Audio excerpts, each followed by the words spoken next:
Most of you won't be successful because when you're studying and you get tired, you quit. And I'm here to tell you today, if you got somebody came in my office the other day crying. I said, look, don't cry to give up, cry to keep going. Don't cry to quit. You already in pain, you already hurt, get a reward from it. Don't go to sleep until you succeed. Listen to me. I'm here to tell you today that you can come here, you can jump up, you can do flips, you can be excited when we give away money. But listen to me, you'll never be successful until I don't have to give you a dime to do what you do. You won't be successful until you say, I don't need that money, because I got it in here. So if you want to make six figures, you can't just be talking about you want to make six figures. When you want to succeed as bad as you want to breathe, then you'll be successful. And when you get to the point where all you want to do is be successful as bad as you want to breathe, then you'll be successful. And I'm here to tell you, number one, that most of you say you want to be successful, but you don't want it bad. You just kind of want it. You don't want it badder than you want to party. You don't want it as much as you want to be cool. Most of you don't want success as much as you want to sleep. Some of you love sleep more than you love success. And I'm here to tell you today, if you're going to be successful, you've got to be willing to give up sleep. You got to be willing to work off for 3 hours of sleep, 2 hours. If you really want to be successful, some days you're going to have to stay up 3 days in a row.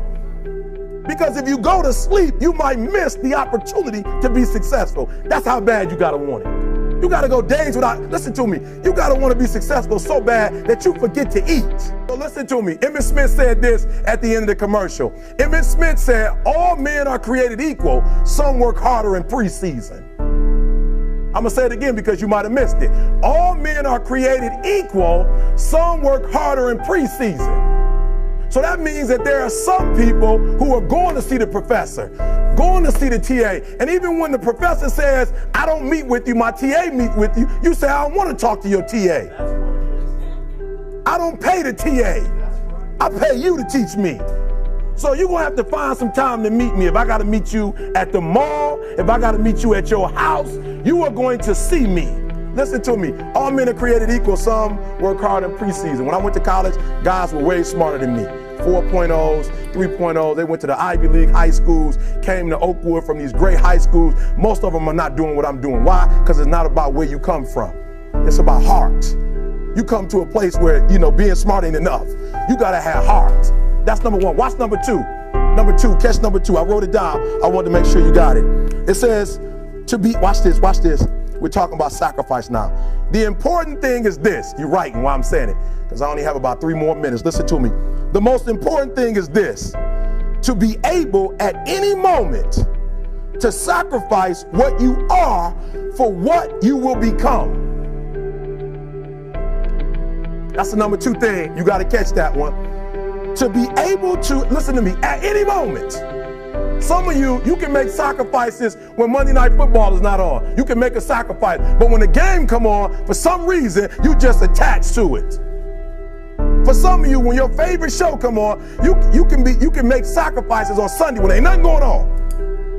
But when your favorite show comes on Monday, bam, some of you focus until the phone ring, and then you like, I gotta answer it. If I don't answer the phone, I'm gonna die. I'm saying to you today that there are some of you, if you give up your cell phone, you would be successful. But your cell phone is more important to you than your success. I'm gonna say it again. I'm gonna hurt somebody. Some of you need to give up your cell phone, because the time you spend on your cell phone could be used for your success. The time you could be using to be successful, you're using it on the cell. And the cell phone is not bringing you nothing but a bill. And somebody has told you you couldn't live without it. I'm talking about going deep now, giving up stuff. Watch what it says. To be able at any moment to sacrifice what we are for what we could be. I don't do well in math. You're right. You ain't never studied. I'm not good in writing because you have never written before. But I dare you to fail in writing for a whole year to see if you can get to the end. I dare you to fail. I dare you to take that same class over and over again. I dare you to stop dropping classes like you soft. Always want to give up. I'm dropping. Why are you dropping? I'm so grateful that the slaves didn't drop and quit. Say, I'm just going to stop. I'm a slave. I'm just going to be a slave. I'm going to quit. Listen to me. The slaves said, we will live because one day we will become.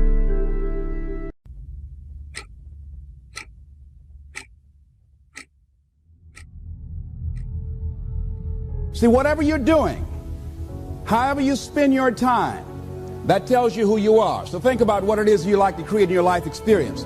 Once I look at how you commit your time, once I do an evaluation on how you spend your time, I can tell you exactly what you're committed to. How much time do you spend working on you? How much time do you spend every day working on your dream? In the last 90 days, how many books have you read? In the last year, what new skill or knowledge have you acquired? What kind of investment have you made in you? A lot of people, as soon as they punch out, they rush home to sit on the couch. They rush home to do nothing. They rush home just to sit there and figure out, okay, I'm going to go to sleep, do it all tomorrow.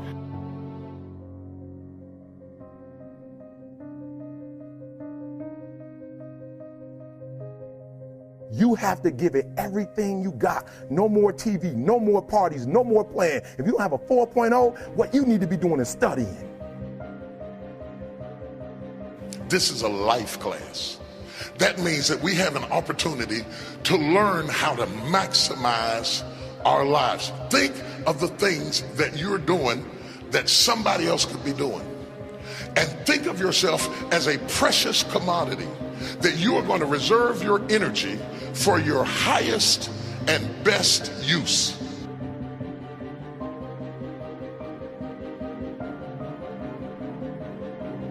All the successful people had the exact same amount of time that you have each day. So what did they do that you may not be doing? They invested in themselves. On the weekends, after work, in the evening, they put time in something that they wanted to do. They invested their own time in themselves.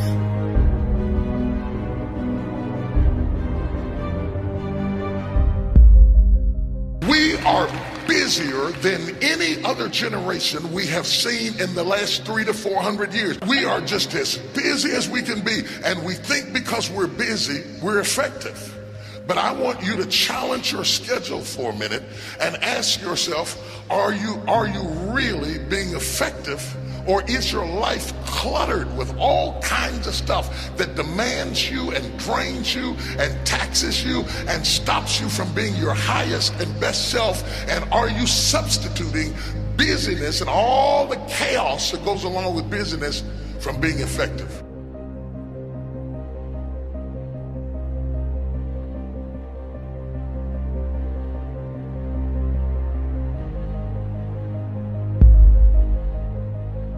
It takes time to be creative. You were meant to be creative. You were created in the likeness and the image of a creator, and in that likeness and in that image, you have creativity. If you had time, you would be creative. The most important thing is to value our time. So what are you going to do with this time? How much of it do you think you've already used up? What are you going to do today? The only thing that you can control that influences success in life is how hard you work, how honest you are, and how well you deal with others. You can control those variables. When you have a dream, and the dream isn't something you dream and then it happens, the dream is something you never knew was going to come into your life. Dreams always come from behind you, not right between your eyes. It sneaks up on you. But when you have a dream, it doesn't often come at you screaming in your face, this is who you are, this is what you must be for the rest of your life. Sometimes a dream almost whispers. And I've always said to my kids, the hardest thing to listen to, your instincts, your human personal intuition, always whispers. It never. I've always, since I was in my late teens, early 20s, and I just never got around to it. I finally started realizing as I was getting older, by, you know, my early 40s, that I better really do it. It's either now or I'm never going to do it. We are here, and as you struggle to make your dreams happen, to live the impossible, we're thinking of you tonight.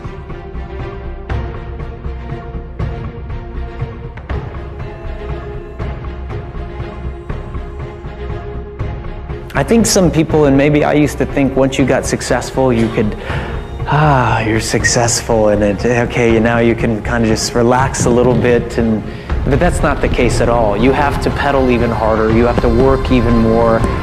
There are more opportunities that need more time and dedication, and in order to do them well, you have to really hunker down and do the hard work.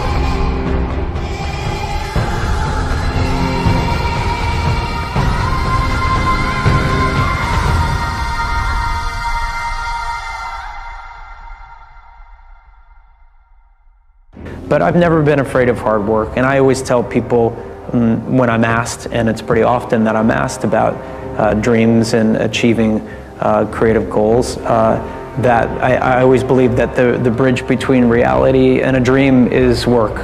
And I always, in moments of despair and doubt and dark days, focus on the work. I show up and I work and I work and I work and I work. C, D, F.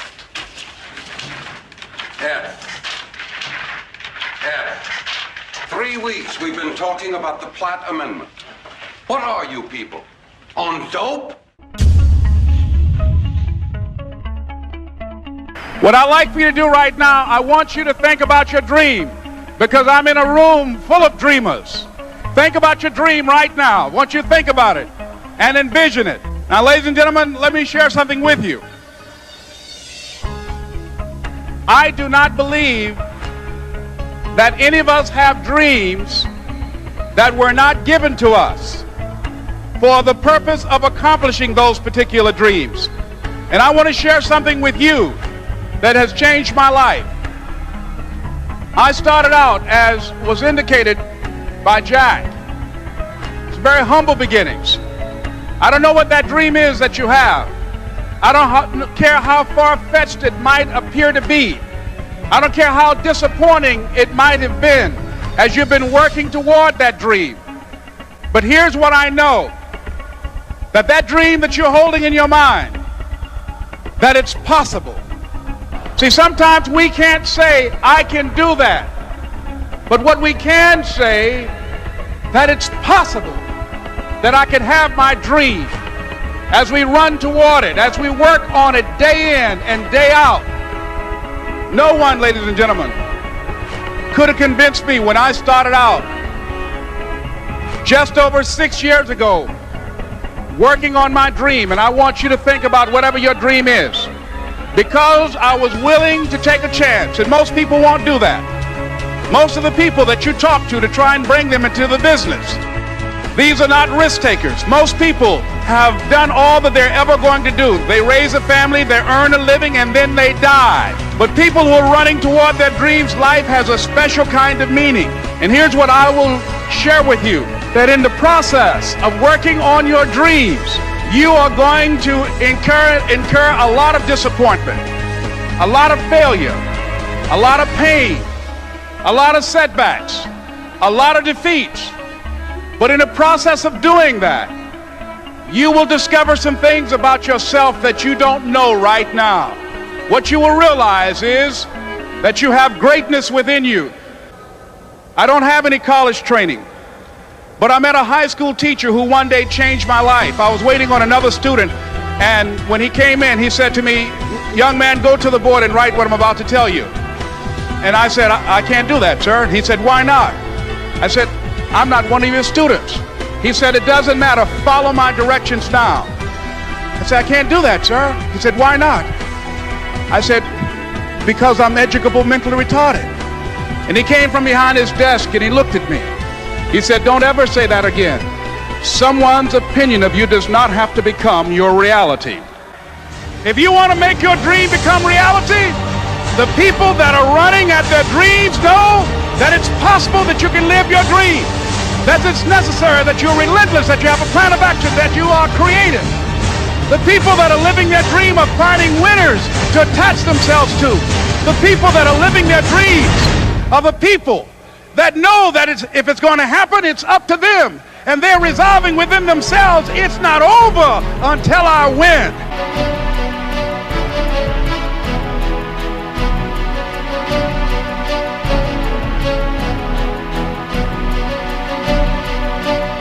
It takes the dream, because if you don't have the dream, you'll never find the 7 to 10 hours a week. I can guarantee you that. You're busy. We're all busy. You're working, you're picking up the dry cleaning, you're making dinner, you're taking the kids to football practice, you're paying the bills, you gotta sleep, you gotta eat, you're using 24 hours of every day already. So what's gotta give? You've got to find a dream, something that will take you to this frame of mind where you will change the way you live, you will change the daily actions you take, and you will change your mindset for a 2 to 4 year period.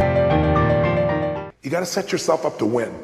You got to set yourself up with a process that allows you to consistently grow, consistently enjoy your life, and consistently produce the results that you're really after.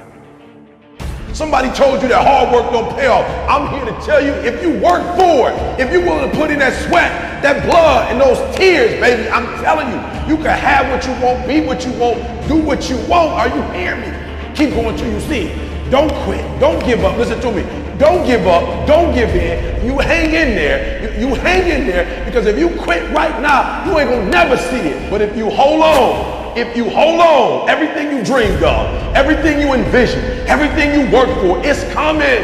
But you can't quit or give up before you get it. If you work hard, you can't have it. It ain't nothing you can't have. You deserve it. It ain't nothing you can't have if you're willing to work for it. It ain't nothing you can't have if you're willing to persevere, if you're willing to stick in there, if you're willing to stay, if you're willing to fight. It ain't nothing you can't have. Are you hearing what your boy is telling you? It's yours. It's yours. I'm coming. I'm telling you, it's yours. You can have it. It's yours. You can do it. It's yours. You can be it. It's yours.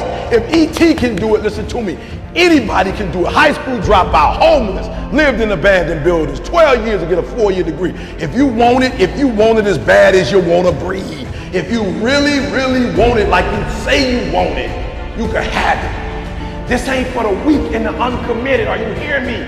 Success is not for the weak and the uncommitted. This is physical. Sometimes it's going to hurt. Sometimes it's going to be painful. It's hard. Yep, it's hard. Yep, it's difficult. Yep, why? Because the process is weeding out the weak. It's weeding out the weak.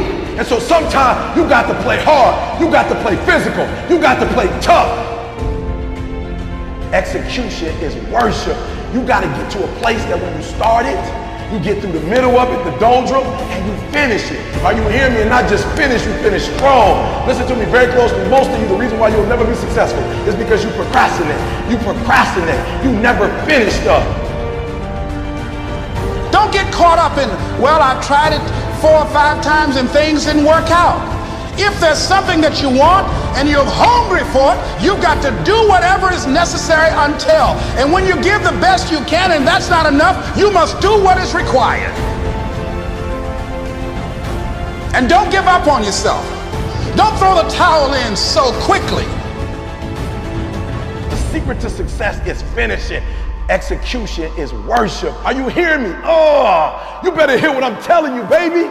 Listen to me very closely. Execution is worship.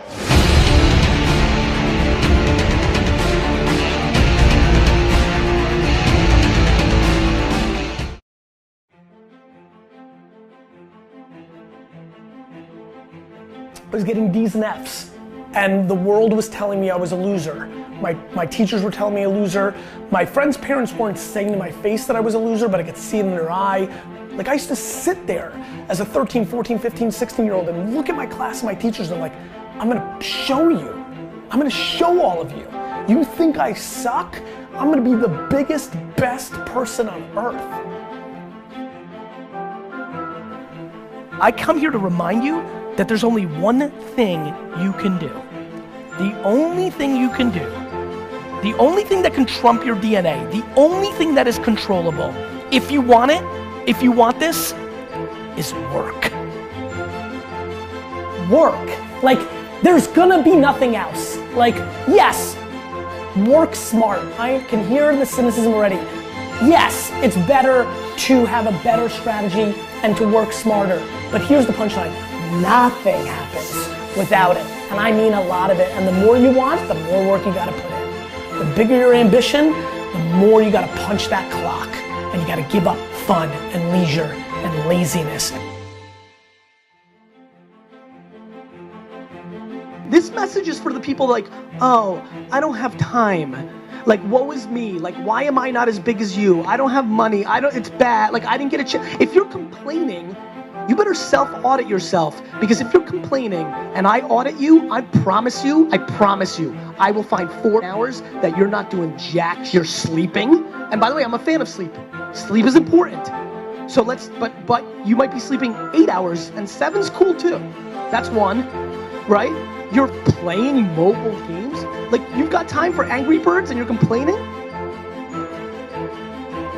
I truly think that if you complain, it's literally the second you start the sentence is a step back in a non-winning way.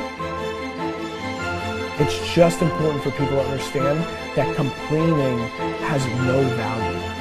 And if you complain about not having enough money, work more. It's super simple. Let your actions dictate instead of sitting there and feeling like you're not in control.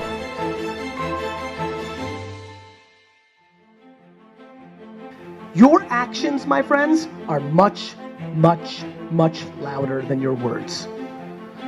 If you're gonna come to me and tell me you don't have time, in a world where I work every second for 18 hours a day, right? You're gonna have a tough time making me feel bad that it's not happening for you, because that's part of it. If you ever say to somebody else, why are you up so early? That is the quickest tell to you are not a winning player. If that has ever crossed your mind, you've lost. You need to work harder and faster. There's really nothing else. I mean, I'm exhausted every day, but I'm making enormous amounts of things happen in my 18 hours, right? Not only am I working 18 hours, but I'm working fast as hell in those 18 hours, and I'm prioritizing what's important and what's not. You've just got to persevere, no matter what it is.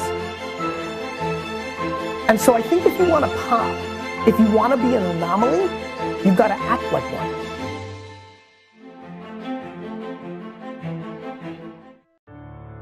All of us, at some time or another, have agonized over making a decision. Some decisions are major decisions. And also there are a lot of small decisions that we don't make, that they tax our minds, they drain our energy, they create a lot of anxiety and nervousness and mental torment because we don't take care of it.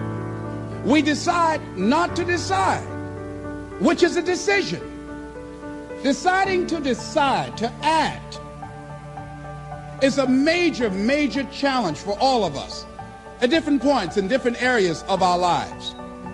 And there are things that happen to us along the way, experiences that we have that prevent us from working through the mental block of acting, of doing those things that we know we ought to do. And so what I want you to think about is, what is there that you know you need to do, that you want to do this, but for some reason or another, you've been holding back.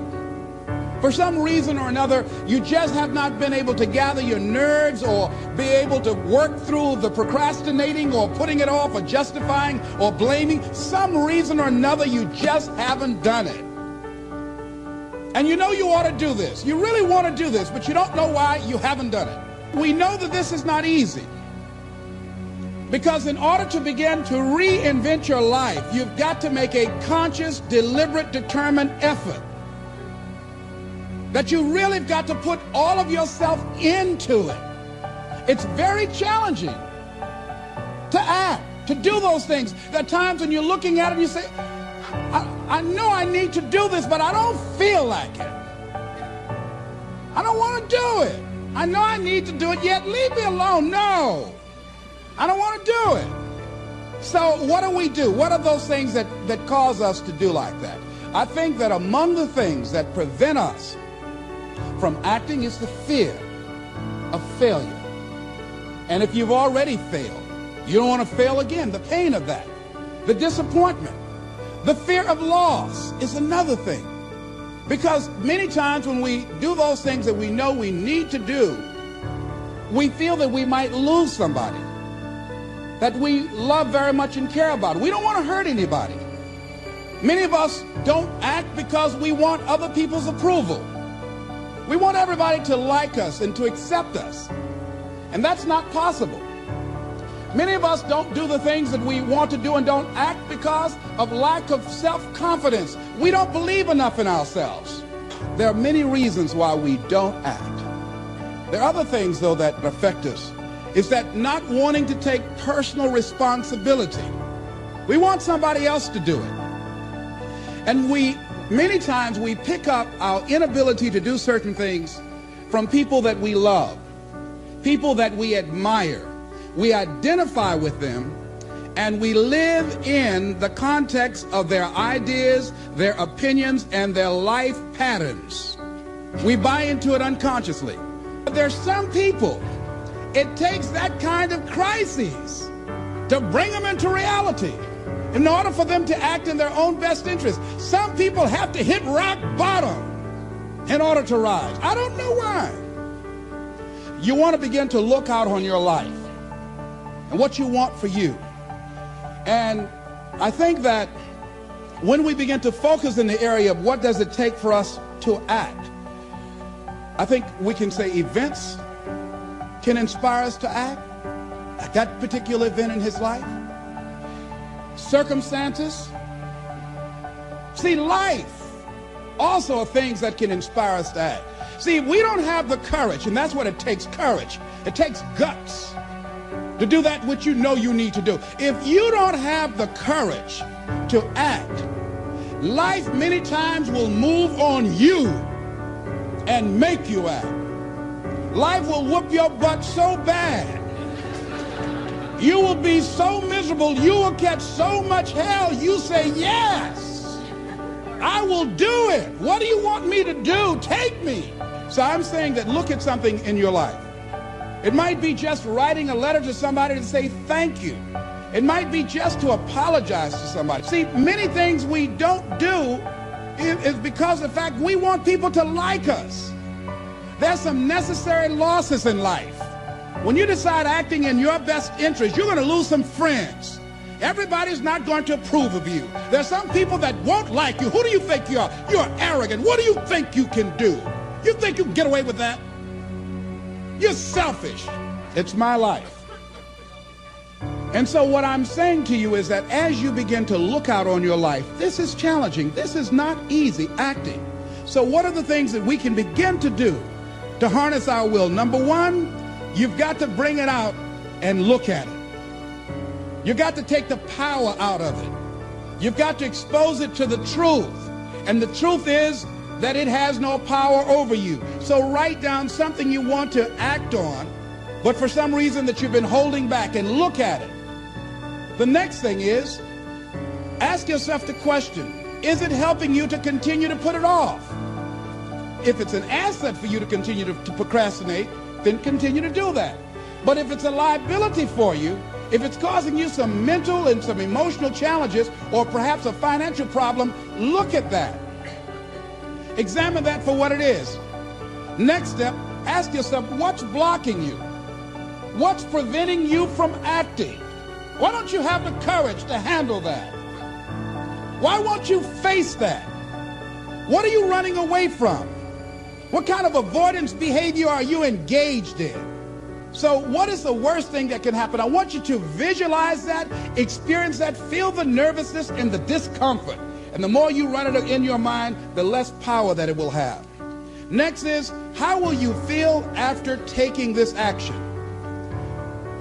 When we look out on our lives, you ask the question, what are you going to do? Look at, as you think about this that you know you need to handle, what are you going to do? And then write down 3 strong reasons on why you know you must take action. And be explicit and descriptive in your reasons, because your reasons have power. Your reasons will drive you. When you have doubt, when your faith becomes weak, your reasons will fortify your faith. When you have an inner conversation, say, no, don't do that.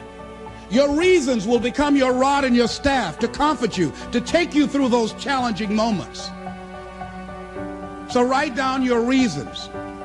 And what you will find, that when you decide to act, when you decide to take life on, and let me warn you, it can be painful, it will be uncomfortable, and that's where the growth is.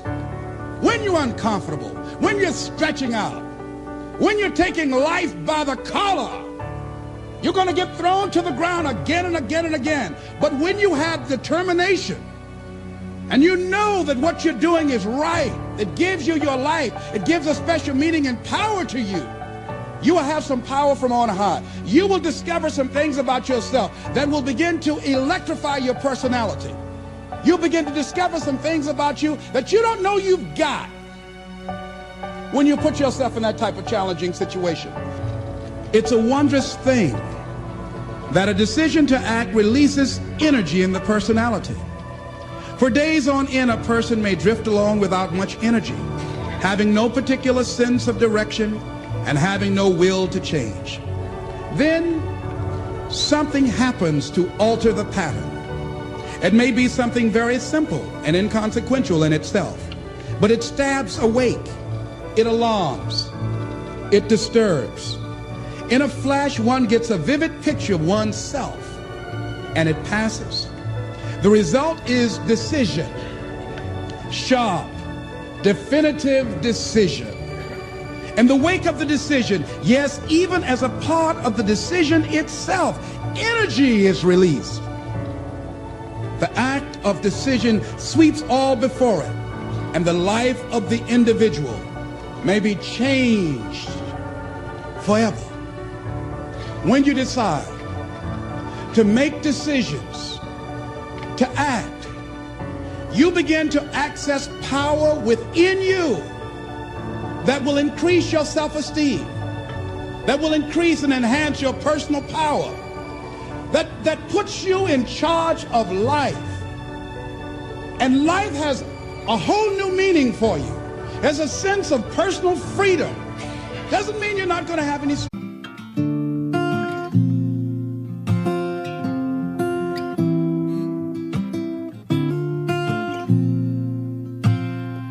I hear a lot about sinners. Don't think that I'll be the same, but I might go down to the river, 'cause the way that the sky